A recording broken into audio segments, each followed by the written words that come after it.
Ça n'existe pas. Ministre ou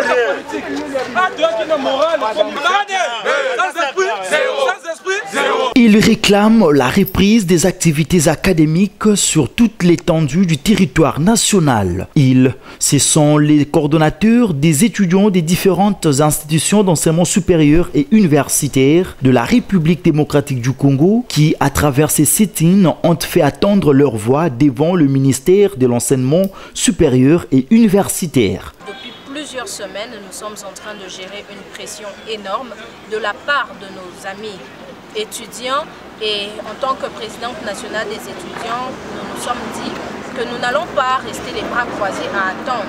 Nous irons vers le ministre afin qu'il puisse nous parler. Ce que nous voulons, ce n'est pas nécessairement que les cours reprennent demain parce que les conditions sanitaires ne le permettent pas. Mais nous voulons que le ministre rassure les étudiants, rassure nos pairs parce que ce sont eux que nous représentons et c'est pour ça que nous sommes venus ici. Nous sommes restés longtemps pour attendre les mots d'ordre du ministre. Nous n'avons pas une information claire à donner à nos étudiants. Nos étudiants nous appellent. On ne sait pas vraiment la précision. Qu'est-ce que nous allons faire? Nous sommes venus voir le ministre pour que nous soyons éclairés sur la situation. Puisque nous en avons marre, les étudiants nous malmènent à tout prix. Nous n'avons aucune information précise que nous devons rapporter aux étudiants. Raison pour laquelle nous sommes ici devant le cabinet du ministre et de l'ESU pour qu'il nous dise des mots afin que nous soyons aussi à mesure de dire des mots de la part des étudiants. Le ministre ne communique pas. Voilà, nous sommes venus maintenant demander la reprise des cours immédiate. Parce que jusque-là, on ne comprend pas, on ne connaît pas notre sort. On connaît quand même Gombe a été déconfiné. On connaît que les églises seront fermées, les bars et les terrasses. Mais nous, on ne peut pas nous mettre dans une même casserole avec les églises et les bars. Nous avons un calendrier bien connu, nous avons un programme. Donc on doit connaître aujourd'hui. Nous sommes venus voir les ministres et lui expliquer toutes les pressions que nous subissons de la part de nos camarades étudiants. Nous ne pouvons pas comprendre le fait que nous sommes les représentants des étudiants, mais nous n'avons aucune information sur la situation de l'heure. Les ministres ne communiquent pas. Il n'y a aucun chef d'établissement qui peut nous donner une réponse concrète par rapport à l'évolution de la situation. Nous nous sommes dit, nous sommes prêts à accepter de vivre avec la Covid, mais seulement nous voulons reprendre nos cours. Depuis que les chefs de l'État ont annoncé l'état d'urgence, et il a fermé tout, bien sûr. Maintenant, le problème, c'était qu'il fallait que les ministres titellent. M. Thomas Louaka, c'était bien lui qui a quand même appelé les représentants des universités, les représentants des étudiants, pour les communiquer, les faire voir. Voilà par rapport à ça, la Covid, on avait déjà déclaré, on peut vivre même avec la maladie, comme nous vivons souvent avec la malaria et les typhoïdes et autres. Même chose avec la Covid-19. Qu'est-ce qui empêche maintenant les ministres de nous dire, non, dès aujourd'hui, on doit réaménager les calendriers un peu académiques. Tel jour, communiquer avec les représentants des étudiants. Impossible. Il est le ministre des étudiants, mais les ministres d'autre chose. On a déjà payé nos frais académiques. Nous sommes des finalistes, on doit déjà terminer nos études. Cette année, on doit se séparer de l'université. Mais on n'arrive pas à comprendre. Jusque-là, le ministre ne dit rien du tout. Bien que le Covid-19 est là. Mais il y a quand même des précautions qui devraient être prises. Mais jusqu'aujourd'hui, on ne comprend pas. Le ministre n'arrive pas à nous joindre. Il n'arrive pas à nous communiquer. On ne comprend pas. Nous subissons les pressions chez nos étudiants à cause de toutes ces histoires ici. On est fatigué que le ministre dise un mot.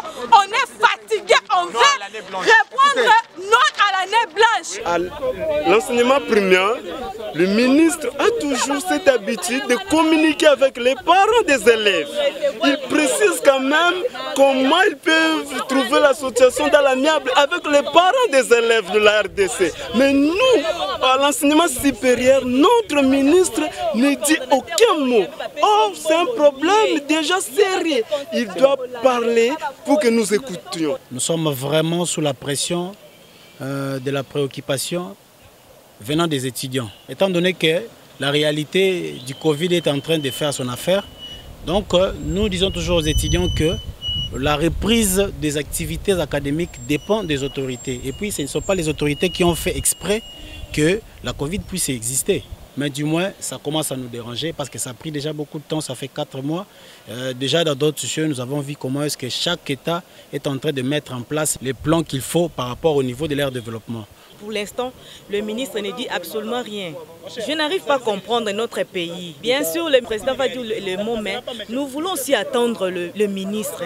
Ils doivent nous communiquer. Après le ministère de l'ESU, ces flopés des coordonnateurs des étudiants s'est dirigé au ministère des Affaires étrangères pour exiger pacifiquement l'ouverture des enquêtes au sujet des décès à répétition des étudiants congolais vivant à l'étranger. Car, jusqu'à présent, le ministère des Affaires étrangères ne se prononce pas quant à ces, souligne Prisco Magnala, présidente de l'AREC.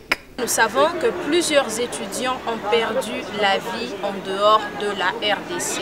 Nous connaissons les conditions d'études dans notre pays.